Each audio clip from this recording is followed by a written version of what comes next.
Destiny in life? Be your own boss? Start your own business? If you are, you need people who understand your needs and are committed to helping you make it happen. At DKP & Co Chartered Accountants, we are more than just accountants. We are business advisors, taxation consultants, and strategists that specialise in setting up businesses. We understand the client and give them the very best customised advice and strategies to achieve their goals. Visit our website dkpco.com.au or give us a call today on 03 9023 9370. Fast, proactive, personal. That's DKP & Co Chartered Accountants. Das ist kein Abseits. Stellungsfehler. Hector. Und da ist das Tor. Die Iren führen mit 1:0 in der 70. Minute. Shane Long. Boah. You're listening to FNR, Football Nation Radio.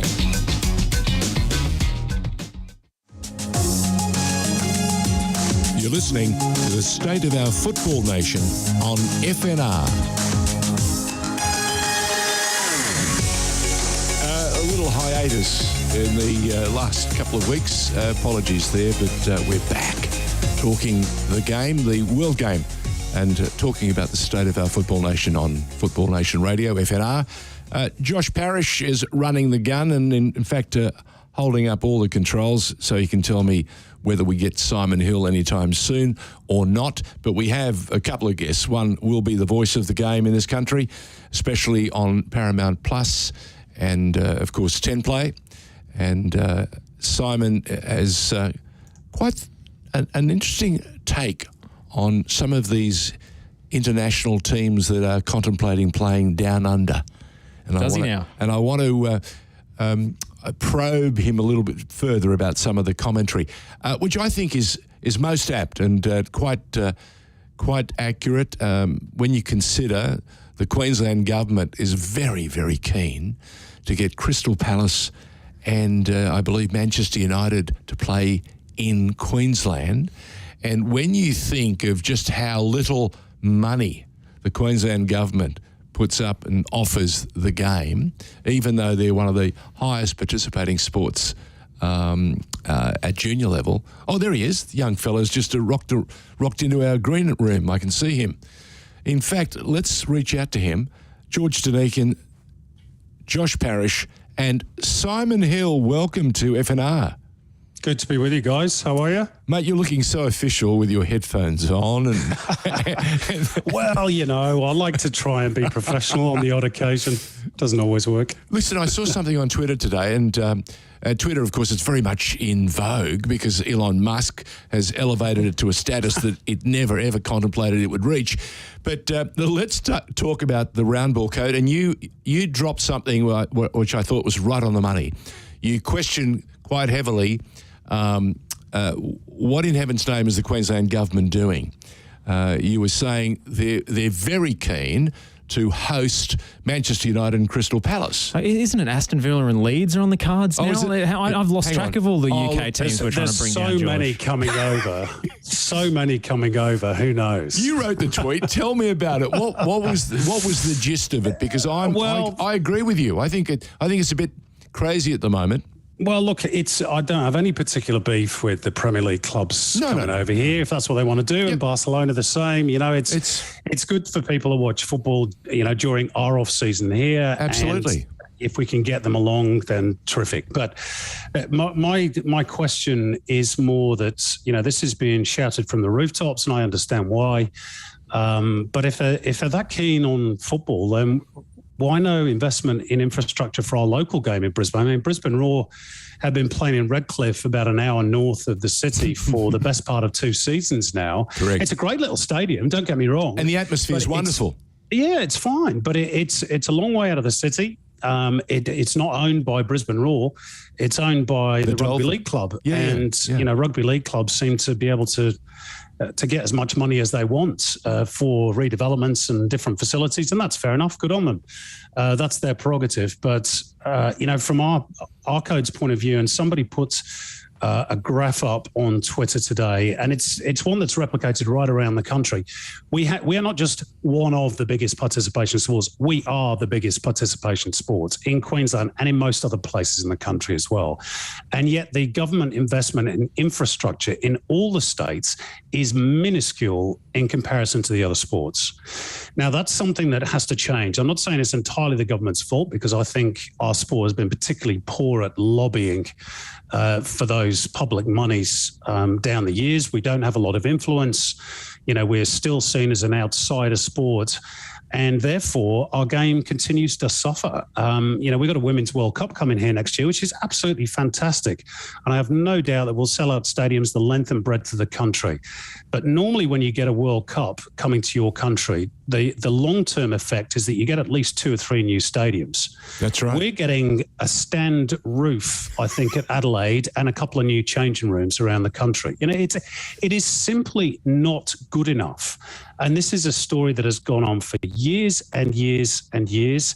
Look, you know, I can scream until I'm blue in the face about it, and people can agree or disagree. But, you know, the fact is that if we're going to move this sport forward, then we've got to change this, because otherwise, you know, these big clubs from Europe, they come, they play, they take some money, they leave. And what does our local game get out of it? Very little, as far as I can see. Simon, I was struck watching the Matildas friendly against New Zealand, the first one, and that gleaming new stadium in Townsville. It was enough to make me, you know, think that the North Queensland Fury should potentially be resurrected into the A-League, such as the beautiful gleaming stadium. And, you know, I think most people assumed that part of having the Women's World Cup here would be to have a boutique stadium built in Brisbane as part of the investment in football and the legacy of the tournament. Don't think it's going to happen. Do you? I mean, not even for the Olympics when they go to Brisbane, unless we can somehow piggyback onto hockey. I think that's the latest thing I've heard. You know, I mean, we're not, you know, we're not capable of getting these stadiums ourselves. Apparently, I don't know why. Because of those participation rates, we really should be front of the queue. But you know, maybe part of this is cultural. I don't know. And you're right about the stadium in North Queensland, which is beautiful. But you know, you can be damn sure that if the Cowboys didn't exist and the Fury still did, that stadium would not have been built. It wouldn't have been built for football, because it simply does not happen for our sport. And just on the Fury, I think I said publicly on Twitter today, I mean, in my opinion, they should never have disappeared. But anyway, that's another story. I think we lost a whole generation up in that neck of the woods. And we spoke to a tremendous young footballer of Indigenous background who cut his teeth at the Fury and is now playing in the Indian Premier League. A terrific young guy, you know, David Williams. Yeah, played for the Wellington Phoenix, played for Melbourne Heart. And wherever he goes, he is and has been an excitement machine. And that's one of the things we must, you know, rediscover.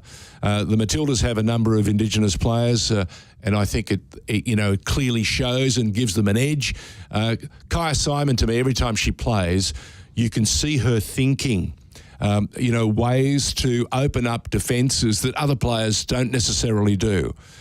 She moves at a particular tempo and pace that allows her to scan what's going up. Mary Fowler does it, you know, in a very different way. It's almost instinctive in her, but Kaya thinks her way through a game, and it's just wonderful to see. And occasionally she'll just go, I'm going to have a blot at the goal, and the goalkeeper's not looking or expecting this. And good things happen when she does that. So there are players out there, we want to see more of them, and we want to excite more of them. And you're right, the Fury could have been, or should have been, you know, helped to survive what was an interesting phase, I think, in the game at the time. Well, it's a pathway for a part of the country that is, you know, geographically quite isolated, even from the rest of Queensland, let's be honest, because of the distances. So, you know, a whole generation of players from that neck of the woods, and, you know, I'll mention a couple of others from years gone by. Michael Thwaite came from up there, Zenon Caravella, Frank Farina, of course, famously. Steve Corica from Innisfail. You know, there are some good players up there, and yet if they want to become professionals, their path now is a lot more difficult. Anyway, look, it would require huge investment to get them back in the league. Whether the money is up there or the will, I don't know. But in general terms, this is about moving our football economy forward, which is something that we seem steadfastly and resolutely unable to do. You know, I hear a lot about the legacy of the FIFA Women's World Cup for 2023. And obviously, genuinely, as a football fan, I hope there is one and that it's tangible. But I fear that a lot of it is about gender equity, which is completely good and right. But what's the legacy for football on the back of this? You know, we had an Asian Cup in 2015 on these shores that Australia won. The whole country went gaga for the Socceroos. And then as soon as the tournament packed up and left, we dropped off a cliff. And I fear the same. I have no doubts that the tournament will be absolutely fantastic. It will be brilliant. But what's the long-term effect, particularly for the A-League women's competition and, you know, by extension, the men's as well? Those are the things that we need to get right, our weekly bread and butter. And part of that is facilities, the right stadiums, the right infrastructure, coaching, development pathways, all those sorts of things. And you only do that by growing the football economy. And we just seem, stuck in a time warp. We don't seem to be able to do it. Anyway, I hope it's going to change. On that subject, Simon, what's your assessment of the A-League being privately run at the moment? We've gone into this new era of private ownership, and COVID is a huge factor, of course. But we were promised big things during those Congress discussions about how much money was going to come into the game and how much investment, particularly on the women's side of things. Where do you think it's at the moment with the APL and the transition? Well, look, let's be brutally honest about this. It's struggling at the moment. Now, COVID is a major factor in that, and I've got a lot of sympathy for the league and the clubs who've had to deal with horrendous fixture rescheduling. I think that's meant that the fans, to a large degree, have lost the thread of where the season's at, which is totally understandable. Look, I'm prepared to give them a pass with caveats for this season. Not that it's been great by any stretch of the imagination, because I don't think it has. But next season will be the proof in the pudding. You mentioned, big cash injection. Well, I've got that, to be fair, not just the TV deal, but the $130 million from Silver Lake that has been invested in the sports and the competitions. We expect to see a return on that in terms of the KPIs starting to move next season. We need more bums on seats. We need greater promotion of the game. We need bigger numbers watching on TV, both on 10 and Paramount Plus. And yes, obviously I'm an employee of Network 10 and Paramount Plus, and we know that there are issues with the app. They need to be fixed as a matter of urgency as well. So all these things have to be done. I think it's I seem to say this every single off-season. This is the most important off-season yet for the game. Well, I must have said that for the last 20 years, and probably, my predecessor said it for the previous 40. But it's true. We've got to start getting these things right. And, the next 12 months is when I hope that we will start to see incremental progress. It won't go from 0 to 100, but we need to see things moving in the right direction, because at the moment that they're not, let's be honest. At best, they're flatlining. So talk to me about big off-season ahead. Talk to me about the competition. Joshua and I were just talking before we came on board. There are 3 Melbourne teams at the very top of the tree. 2 of them have a real good chance to claim the Premier's plate. It would have been 3, except I think Victory got a draw when they needed a win. That would have put them in a very interesting position with a number of games to play. Western United have had a season to remember, have they not, under Johnny Aloisi? Yeah, sure have. They've been terrific for most of the season. They had a little bit of a dip where their defence seemed to go AWOL for a while, whether that's because Johnny sort of changed the way they played a little bit to try and get more goals, because they were winning, if you remember, in the early part of the campaign, an awful lot of games 1-0. Correct. So they become a bit more expansive, and obviously perhaps by, dint of that, they've become a little leakier defensively, but better to watch overall as a result. And basically the premiership is in their hands. They win their game in hand, they'll go top. They win their 3 remaining matches, that they'll be premiers, which will be a heck of an achievement for Johnny in his first season. I think he got his recruitment absolutely spot on. And I've said this a few times, over the last few months. You get your foreigners right in this competition, you've got a big chance. And his foreigners have been outstanding. Leo Lacroix, Diamante, of course, we knew about anyway. He was already there. René Curhin is starting to impose himself on games. Alexander Prijovic is outstanding. Tomoki Imai, another one who was here last season. Him and Lacroix, for me, are arguably the outstanding central defensive pairing of the competition. So, and he supplemented that with really good Australian acquisitions. Jamie Young, fantastic. I mean, why Brisbane let him go, I've got no idea. Ben Garucci's been very good at left back. Neil Kilkenny, a very underrated cog in midfield. What about the maturation of young Lockie Wales? Absolutely. And Dylan Parias as well. Yes. So he's got a great blend of youth experience and overseas quality, and it showed.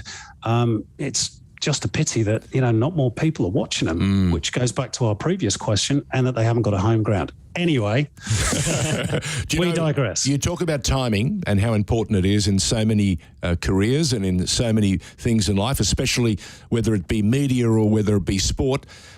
Johnny Aloisi was the coach at Melbourne Heart, and he recruited a guy called Orlando Engelar, superstar. Only problem is, in a preseason game, he broke his leg against the Brisbane Roar in an FFA Cup trial, I think it was, or something along those lines. Lost him for 14 weeks. Gets sacked the very weekend that Engelar comes back. And do you think this is the fork in the road for Johnny Aloisi's coaching career? Well, I think it is. I think the guy's always had a great eye for picking quality, and he's done it before, but maybe other things didn't play into that particular that decision-making. Suddenly, though, he's got a tremendous back room, John Anastasiadis, who knows so much about the local league. He's got some tremendously smart young kids. And as Simon has alluded to, what a quality squad of smarts he's brought in from overseas. He's got a giant.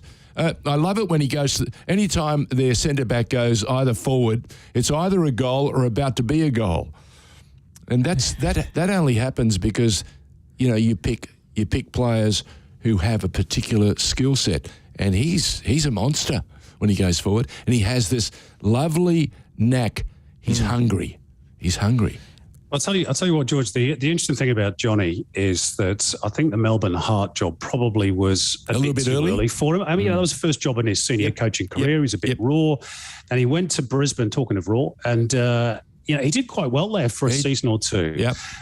But there were things, we all know that Brisbane was and still is run on the smell of an oily rag. Sure. And I think there were some, off-field, issues that impacted upon him. That's not to excuse his records, in the last season or two there, because it probably wasn't good enough. But he's probably looked at this job at Western United and thought, realistically, he's probably fortunate to have got a third opportunity. Not a lot of coaches do. In the A-League. You get 2 at best, and that's your lot, with only 12 jobs. So, the fact that he's got a third go at it, I think has probably really focused his attentions. That's not to say he's not a good coach, because I think he is. But he's just got everything seemingly right so far this season. I mean, they've not won anything yet, but they're in the finals, which is a start. Yeah. 3 difficult fixtures to go, though. Yeah, Central playing Coast, away from home. Newcastle away, and Adelaide away on the final day of the season, or their final game. They play all their games away. They play all their games away. There is no host. That's true. That's true. Very well said. Certainly, Very well said, they'd probably Simon. rather play Adelaide at Ballarat or Tasmania than they would at Hindmarsh, given their raucous atmosphere. So they've got a tough run in. For Melbourne City, though, the distraction of the Asian Champions League, and they still could get through that group despite a couple of draws in games they could have won.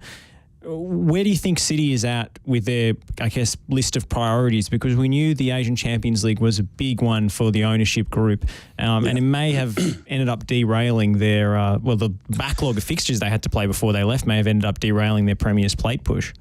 Yeah, I don't know about that, to be honest. The City have got Perth and Wellington to play. That's their true. last two games. Perth away, let's be honest, Perth are a mess at the moment. If they can't win that one, they don't deserve to be the premiers. Fair call. Wellington at home, they should win that one. So, that puts the onus onto Western United. They have to win. It's like Man City Liverpool in many ways. They have to win all three games, I think, Western, to be premiers, which might not be so easy. As far as the Champions League are concerned, I still think they will go through as one of the three best runners up. They've got enough points on the board, I think, although I think you need an abacus or a calculator to work out with one of the groups only having three teams in it. Goodness knows how they're going to do that. I've been a little bit disappointed that they weren't able to capitalise on what looks on paper to be a very ordinary group that they were in the Champions League. I think they should have won that section. But, conditions, playing a game every 3 days, 35-degree heat, 90% humidity. It's easy for us to sit here and say, oh, well, you should beat BG Putnam United.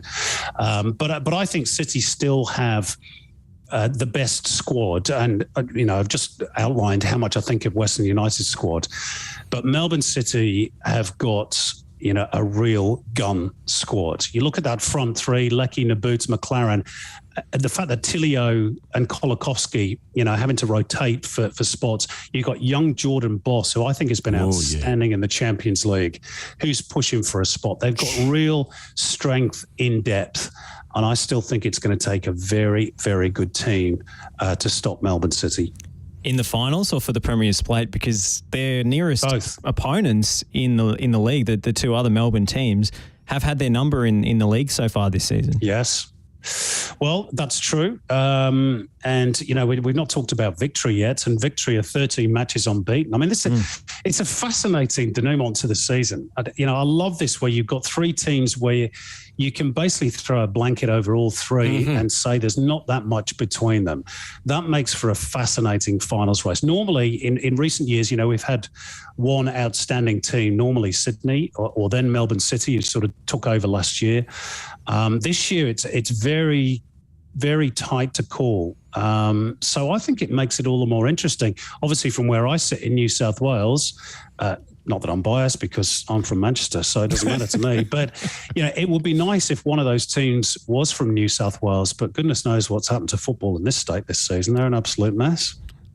Well, two massive rebuilds ensuing for Sydney FC and Western Sydney Wanderers. Looks like it. Wanderers linked with Lawrence Thomas today, potentially coming back from Denmark. I think that would upset a few Melbourne Victory fans if he decided to defect to New South Wales. So I didn't see that. He is from New South Wales, though. He's a Sydney boy by birth. That's true. So he's going back to his roots. But the Wanderers' obsession with replacing Daniel Margush doesn't really click with me. I don't really understand that. Did you see his rugby tackle on the Brisbane Roar? I did. But there's something in the water. You're underplaying just how good Lawrence Thomas has been. He has become a fine keeper. I first saw him playing, I think, in the NPL. He was playing for Bentley Greens. You might be right. Yeah. Long time ago now. And he looked very special then. Very special then. I thought, gee, this young man's got something about him. And the career, if I'm right, has blossomed and continued to grow. And to see him overseas, just getting that extra experience. And it's for goalkeepers, it's all about making their mistakes and learning from them. And he to me has grown. He had that shoulder injury while he was at Victory, which curtailed some of his performances. But I think he's got the quality to make himself a very fine keeper because he's still very young. He is a very good goalkeeper. Yeah. And obviously he's a full Socceroo now. Josh is right, though. I do feel, if that eventuates, I do feel a bit sorry for Daniel Margush, because that howler against Brisbane aside, he's been very, very good this season.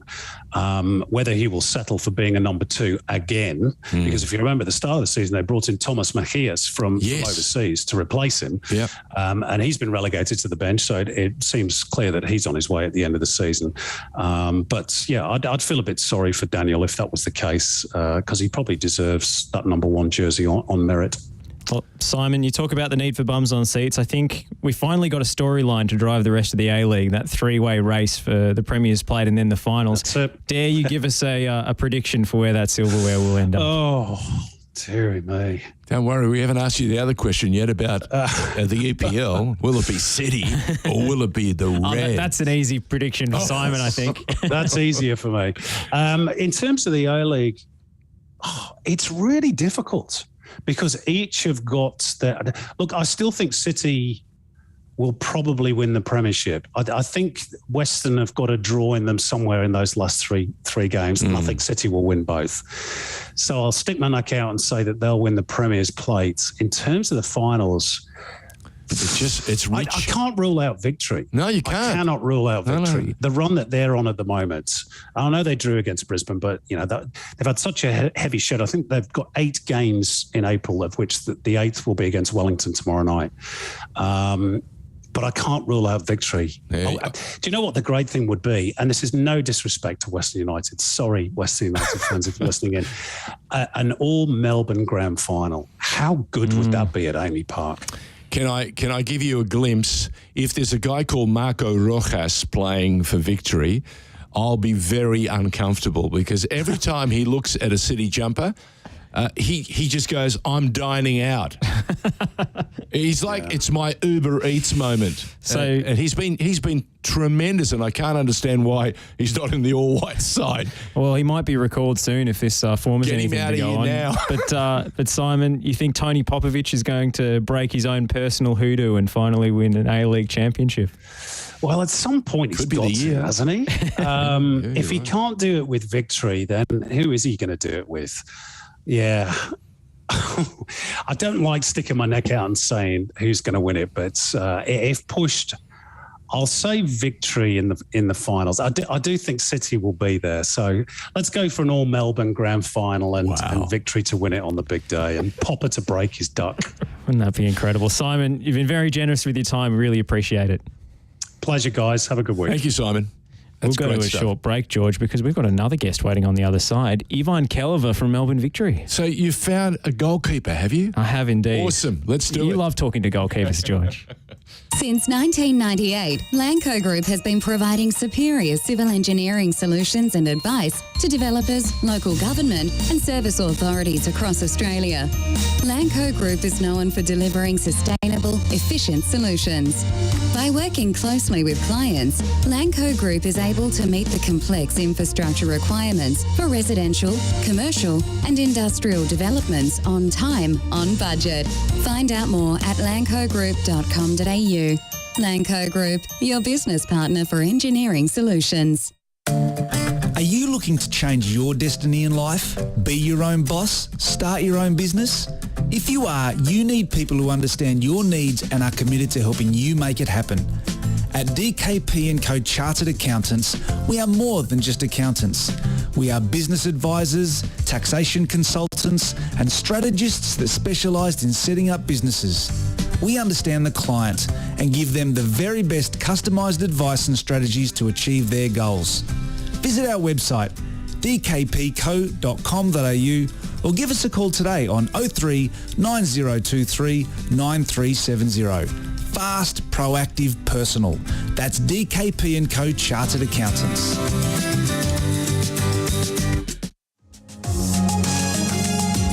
You're listening to the State of Our Football Nation on FNR.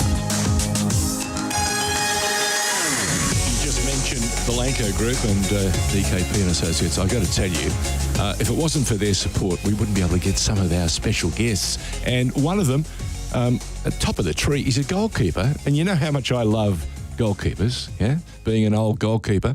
We've gone to the top. We've gone to the number one at Victory, their custodian, and he's having a very good season. And as you may have heard during our discussion with Simon Hill, he thinks that Victory might go all the way and claim the title.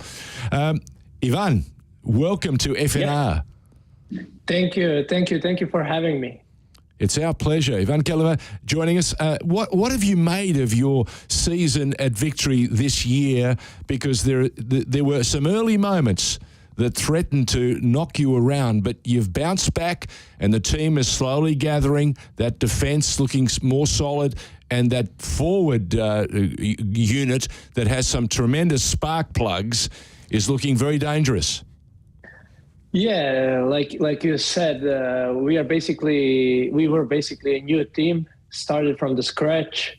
We needed a bit of time to adjust to each other, and in how it's going in a football. Every season has its ups and downs. I had mine also, but it is what it is. We try to be perfect, but perfect is almost impossible to accomplish. So we want to do our best. We want to do the best out of our season, and I think we start to peaking at the right moment. I think we are defensively we are playing very well, and that's not going just from the back four. That's starting from our forward line.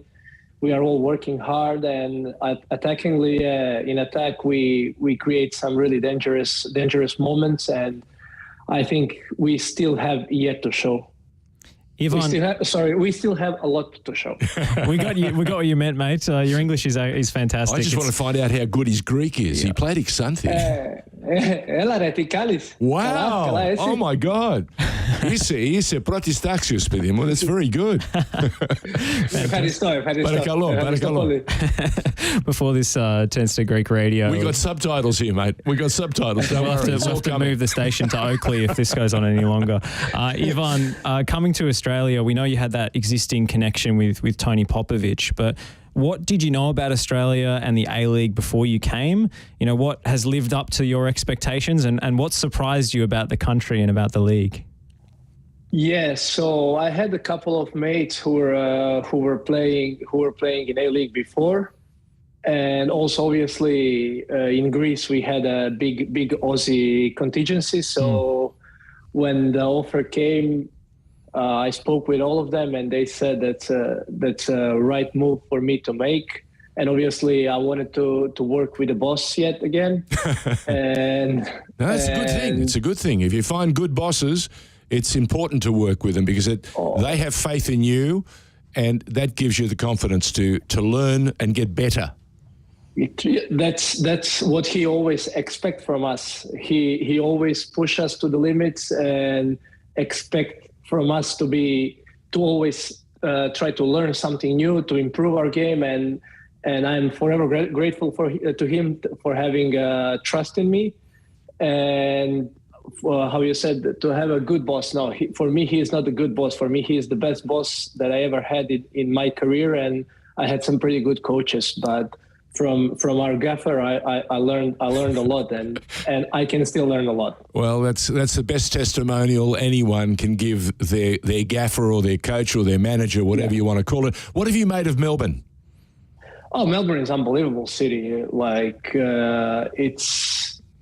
It's huge. First, it's really big. Melbourne by himself, and the suburbs. It has almost, I think, even more inhabitants than my whole country. So yeah, but let's understand something. Croatia has an incredibly rich history. Australia has been around for 5 minutes.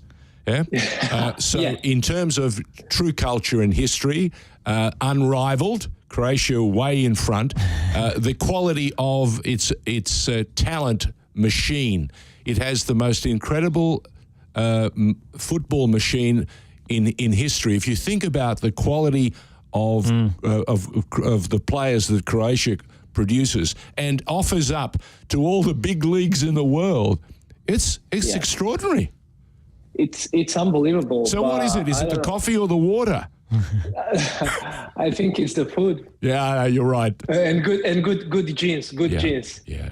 Yeah, but like it's unbelievable. Like throughout the history, we had some really unbelievable players, and now when you can see what Luka Modric is doing with his 36 years old, and he's still the main man in the biggest club in the whole planet, what he is doing, and I was blessed enough to share a dressing room with him in Dinamo Zagreb first, and then after in Croatia national team. But that's the type of the player. First time when I saw him, how he behaves, how he trains. Yeah, you could see that he's on another level. With his 21, he was just so much in front of all of us. But let's not forget all the rest of the talent, like Mateo Kovacic, who is doing pretty good in Chelsea.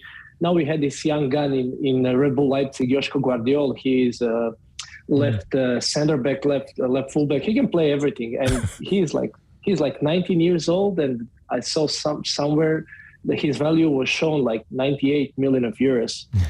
Ivan, in 2008, I'm a Tottenham Hotspur fan. Yeah, we signed a young boy called Luka Modric. Do you know how special he was from day one?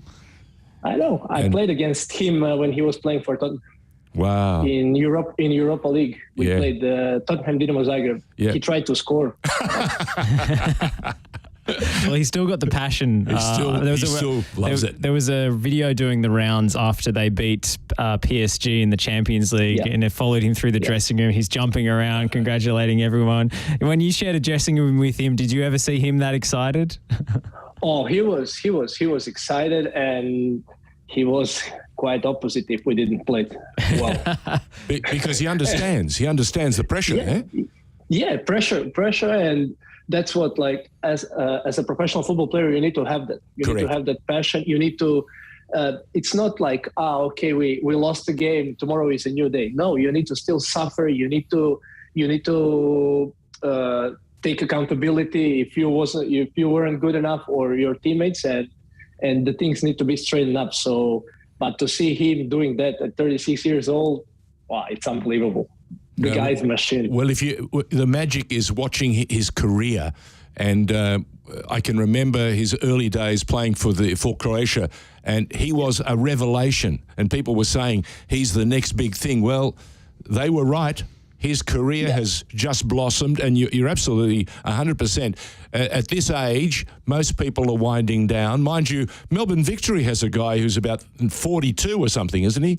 In the back lines, you play him almost. He can play in every position except goalkeeper. He's the shortest guy. You know who I'm talking about. Yes, Mr. Broxton. Yeah, Mr. Broxton. He's about 90. Is he 95 yet? No, he's getting close. The man, the myth, the legend. Yeah, well, tell us about him, because for you would have heard about him, but what's it like to have Lee in front of you or pushing you guys? Because he is remarkable young man. I can say that because I'm that old, but he is. At his age, still, he has that spirit of Modric in that he doesn't let it go. Yeah. Not even like now, not even in a session like today, we had some possession drills. Yep. And he's there, he's grinding, he's screaming, yelling, and he's so, I really like him. He's like Mr. Reliable. Yeah. You can put him wherever you want. Except in goals. Ivan, except in goals. Maybe we can borrow him a couple of centimeters. By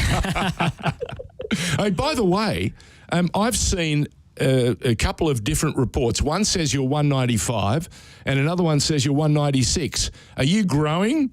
Are you still growing? What's going on? Yeah. Reverse Benjamin Button, just with a height. As going older, I'm going. As older, so what is it officially? What are you, Ivan? 196. That's 6'5". Yeah. That's just tall, mate. That's very tall. Pretty big feet. Also. Okay. Now there's a secret here. Good goalkeepers understand coffee. What do you have every morning for your coffee? So, funny story. Okay. Until I went to the Greece, I never had a coffee in my life. Wow. Never had a coffee in my life, and then obviously there hanging with the mates. Paracalò, freddo espresso di plo, schietto. Very good. Schietto, yeah, that's double espresso, but Freddo, it's cold with an ice. Yeah. And no sugar. Here, I'm just having a long black or espresso sometimes. But now when I'll go home for an off season, probably not going to have coffee. There you go. It became mandatory. Look, the Greeks have this way. You cannot say no to them. That's what it is. No. But just give us a sense now. You've come to Melbourne. You've followed your super coach that you have an enormous admiration for. You noticed there were some young boys that came to the club that Tony brought in. What you know football, you know the journey. You knew, and you've mentioned it already, that there were going to be little blips and ups and downs before you got going. Do you think the team is right where you want to be at the most critical time in the competition? Yeah, I believe we are at where we want to be. For the business end. We had a pretty tough schedule. We had thrown a lot of things in front of us, but we dealt with them pretty well. And now we are waiting for cherry on top. Yeah, the cherry. We just I don't know. Josh is smiling. The biggest smile any Victory fan can have. Well, he's smiling. Well, we've got a City fan here and a Victory fan over here, so it can be a divided studio at times. We're both doing well this season, so we're both happy. Look, I love the game, and I love good people who work and care very much. I'm not 20 years of age, and I don't live, win or lose. But it still hurts in a different way. For me, because we're part of FNR, Football Nation Radio, we were designed 5 years ago to become the voice of the game, the conscience of the game, and to give young broadcasters, men and women, a chance to grow and learn and make mistakes, but also get better and understand just how important the game is and how many different stories exist within the game. And listening to your story is fabulous, Ivan. So welcome. Thank you. That's life. That's football. That's job. That's everything. You always, if you want to do better, you will make mistakes, but you just want to improve. You just, like what I said, we are not robots. We are not robots. But the most important thing is that you acknowledge your mistakes and try to learn from them and improve. So that's my personal opinion. So maybe people can disagree with me, but this is what I'm thinking. Speaking of the fans, you've had a pretty special connection with the fans, it seems, from day one since you arrived. He speaks their language. Well, or Greek. Yeah, and everything else. But, especially with the active fans, the ultras, the away fans who come to games in different cities, where does that, I guess, appreciation and that connection come from with the supporters? It's just me being me. Mm-hmm. I think I'm not trying to pretend that I'm something that I'm not. I'm how you see me here. I'm like in my personal life, always happy, always smiling. Look, for me, coming to the session every morning is a joy, and that's who I am. So I think, and trust me, like in this short period, now it's already 8 months here. I think 8 months since I arrived in Melbourne. The club, the fans, the board, the chairman, all the stuff around, the coaches, teammates, they were all unbelievable to me. And how can I can never repay them that. Like I felt like home from since the first game. I felt like home, and I don't know, probably maybe they see that when I make mistake, it hurts me and it hurts them also, but they support me always. They supported me always, and I want to repay them with a toilet seat on the end of the season.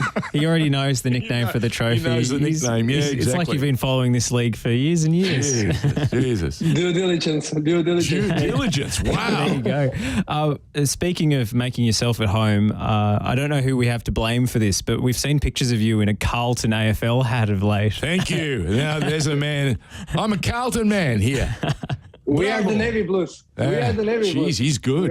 We are the old dark Navy Blues. Ivan, if I didn't care about a Victory player before, there is one now I have deep respect for. Thank you very much. And I was just going to say to Josh, you should add, there's another reason why you have that special rapport with fans. You're the closest to all of them because you're right there next to them. You can hear everything they say. Oh, and I hear a lot of stuff. not from our fans, usually the positive, but some fans can be, whoo. Can I just ask you something a bit different? Playing in Europe, playing is very different. Playing in Australia, you fly from one end of the country to the other. How have you found that? Because you're 196, big man. Do they get you at the front of the aircraft where the seats are a little bit bigger, or near the exit where you get to stretch your legs? And how have you managed to cope with that travel? Because that's not something you do regularly in Europe, unless you're playing, World Cup qualifiers and you have to fly, one end of the world to the other. Yeah, so first of all, I need to give a credit to Trimmers, who always takes care of me. Yeah. He's my man. I always get a emergency exit row. Wow. So there is an extra space. So there is an extra space for the legs. But look, if you start to overthinking it, then it's going to be difficult for you. But mentally, I'm just like, it is what it is. Follow the schedule. Okay, like per game, we had our flight was delayed like 3 times. So we arrived in our hotel rooms around 4 a.m. Melbourne time. Ooh. And we had the game next night. But still, we were doing our job. We just rest as much as you can and play on. So there is not like, I'm not the one who is stressing with, so next week we need to fly 4 hours. So we need to fly to New Zealand or I don't know, wherever. Just follow the schedule. Like, okay, Europe, it's usually different type of flying. So usually you're flying chartered flights. So where is only your team and you go from one destination to another destination. And like the longest flight is, I don't know, 2 hours. If you're unlucky and you need to fly for the European competition game in Azerbaijan or something like that, then that's a bit longer. But everything else is like 2 hours, 2.5. So yeah, peanuts. Piece of cake. Yeah. Do you have to do any extra stretching to make yourself, when you're sitting for so long? Do you have have you had to build in an extra stretching session, in all this long flying, or is that just part of your normal stuff? No, it's part of my normal stuff. For the big guy, I'm pretty flexible. Bravo. So yeah, like we have our some of our routines on a game day when we have a 7:45 game. Then we have morning walk, stretching, roller foams, and this. And then like in a dressing room before the game, we do our mobility stuff and something like that, just so you can be prepared for the game. And this is where also our the man, the myth, the legend, DJ Broxy prepares us perfectly for the games with a choice of music, which is unbelievable. Oh, golly. Do you have a goalkeeping hero? Yes. Who is it? Yes. Gianluigi Buffon. Ooh. A fine choice. Yeah. And what makes him so special for the fans that don't know? I remember like I was 9, 10, started to playing in a youth academy of Dinamo Zagreb, and then we were playing against Parma. He was still at the Parma, so it was like before he went back. The first time. Yeah, and just his presence, and then the saves he pulled, how he was affecting his teammates, how reliable he was, GG's. And then Euro 2012, we were in a group with Italy, and that photo is still saved in my favorites on my cell phone. Like him and I look much young, look so young then, but him too. him too. He looks really young. Fantastic. One thing about Gigi is that he's an incredibly superstitious man. And I remember when he retired maybe from Italian national team duty, I think it was, he wrote an open letter to the goalposts. It was one of the funniest things I've ever read, but it clearly meant a lot to him. Do you have any rituals that you perform before the game? Because goalkeepers, can be, a little bit of superstitious? Yeah, just a tad. No. Let's say stitious. Stitious, good. Just a little stitious, yeah. Little stitious. Yeah. My thing is like I always never touch the line when I entering the pitch, and first left leg needs to go across the line, and Very my good. shin pad left needs to be put first, and my glove needs to be left one. Okay. Do you have lucky gloves? Before, yes. Now, Not so much. now, yeah. One of the Jokas, they had my sponsor. They had pretty good run. Huh? 13 games undefeated. Very good. There you go. Very good. Maybe those are your new lucky gloves. Yeah. Yeah, I'm just switching them, just playing with myself, trying to. But that's all. That's all in the head. Do you drive in Melbourne? Yeah, of course. So how are you coping on the other side of the road? No problem. Just follow the middle. Just follow the middle line. And it needs to be next to your. Okay, but hang on a second. You know that in Victoria and in Melbourne especially, you can't make a right turn whenever you want to. Hook turn. The hook turn. He knows it all. Gee, whoever gave you the information about the A-League and Melbourne and Australia, they knew their stuff, Ivan. Listen, I was thrown into the Lions then. First day when I arrived here, Carl Valeri, I did my first session and he just gave me the car keys. And he said to me, this one's for you. Good He luck. showed me the car and I was like, okay, let's God help us. And still doing well. Yeah. Listen, I've got to say, the Lanco Group and DKP and Associates have been tremendous in helping us line up interviews with Melbourne Victory. And we've got a couple of other players we need to reach out to, especially from the women's team who have had a fantastic season.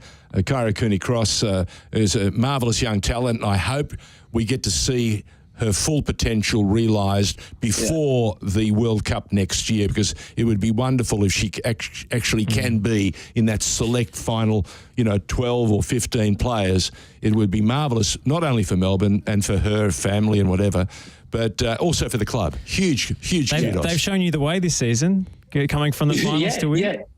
Yeah. The girls did unbelievable job, and 2 years in a row to win the grand finals. It's a testament for the club, for the Jeff, for the whole team, and they showed us the way what you can do with the grit, with the grind, and how with the mindset, mentality, and it's a really nice story, and we all as a whole club, we are really proud of them.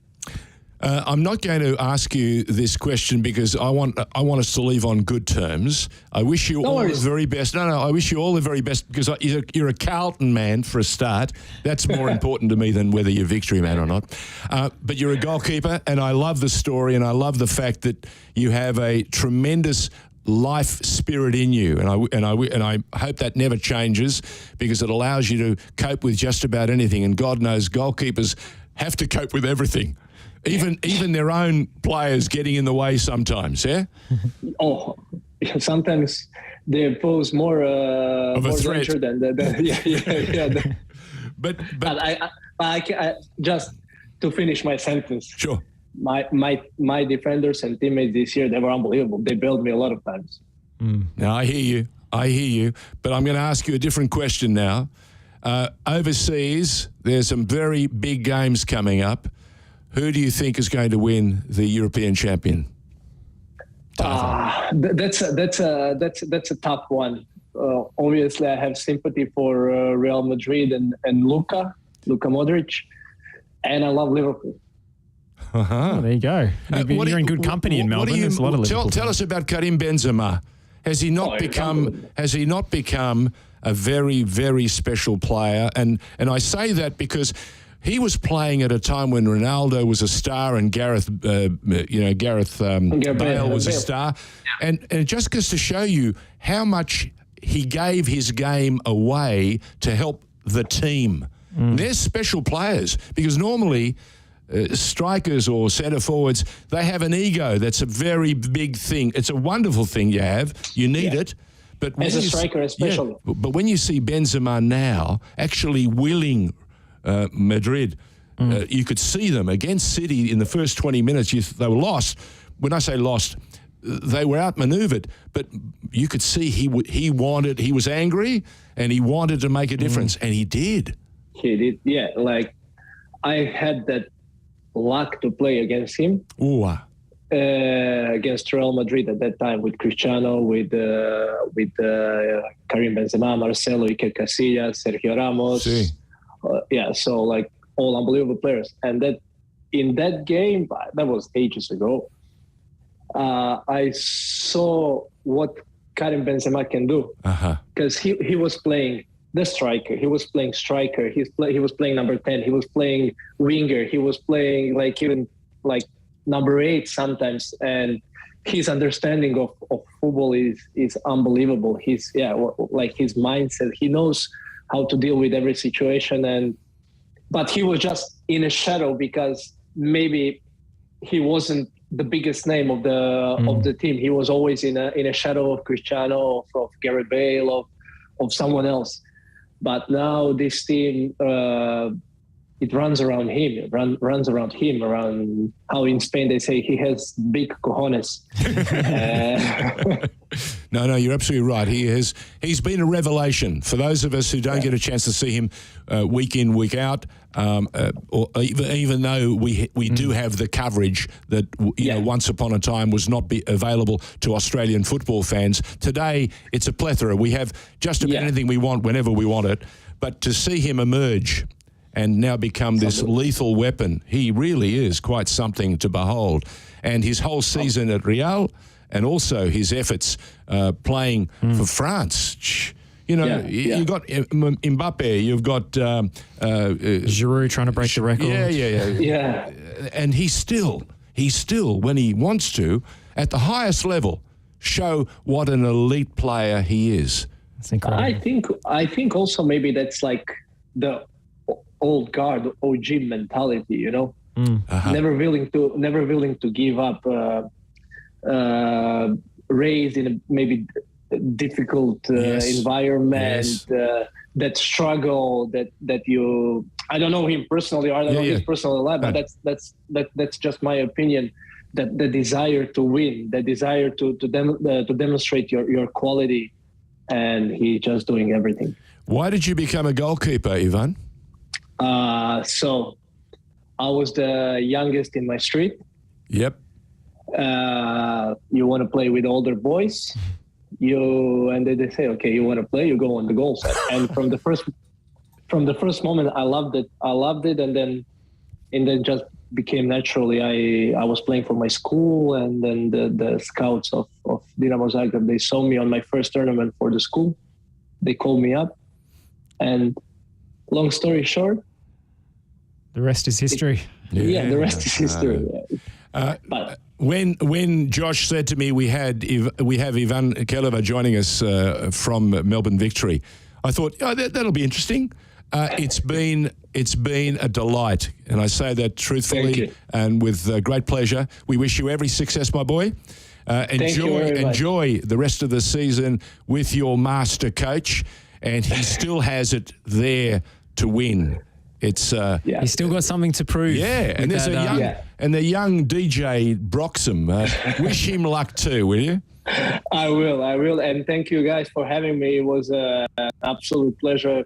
People who love this game, the most beautiful game of the world, and know what they're talking about. It's always a pleasure, and this conversation can continue for I think for about an hour at least. But. We'll do it again, Ivan. No worries. It's No a worries. it's a long off season in the A-League, so we'll have to catch up with you for over one of your dreaded coffees and Special. only in Oakley. yeah, okay. Well, we can sort that out. Thanks, Ivan. Thank you, Ivan. No worries. Thank you, guys. Thank you. Well done. Great stuff. Have a lovely day. Yeah, super stuff. When you do the green room and you showcase so many of the talented players that are playing for Western United, we don't always get a chance to do the same sort of thing with, the A-League clubs other than, Western United. Here was an opportunity to reach up and find a lot more about one of the guys who is a principal player at Melbourne Victory, and you realise very quickly why they're working so well. He's a character. He's, as I say, 6'5", 196, still growing, but he's got a great spirit about him, and that augurs well. And he's got trimmers looking out for him and getting the seat on the right seat on the plane. Paul Trimboli's a god and has been for a long, long time, especially for those who wear dark blue and white. Yeah, he had a magic career at South Melbourne, the games record holder at the club, and he had, the fastest mind. The legs may not have moved at the rapid rate he would have liked, but that mind of his was just electric. When I hear his name, I think of the old Pioneers intro music that used to do with George Katsanis and Trimboli. What vision? What vision? That's what endures that's the for me. reality. That's the reality. But Ivan was tremendous. What a joy to catch up and find so much more about. The A-League is making a great effort to showcase players that we don't get a chance to spend any time with. That was a decent half hour.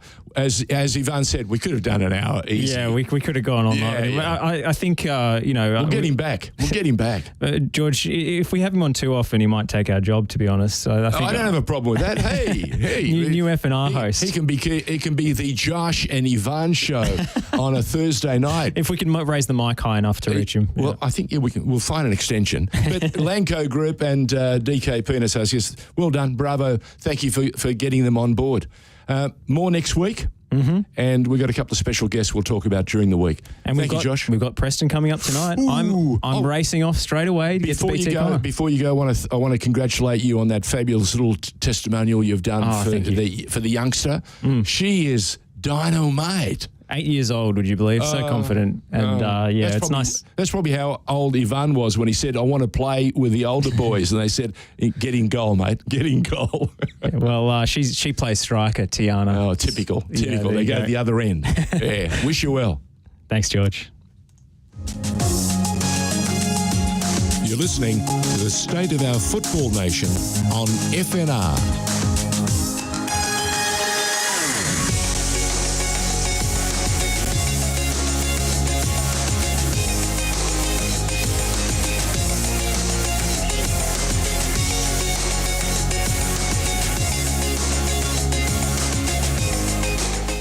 Since 1998, Lanco Group has been providing superior civil engineering solutions and advice to developers, local government and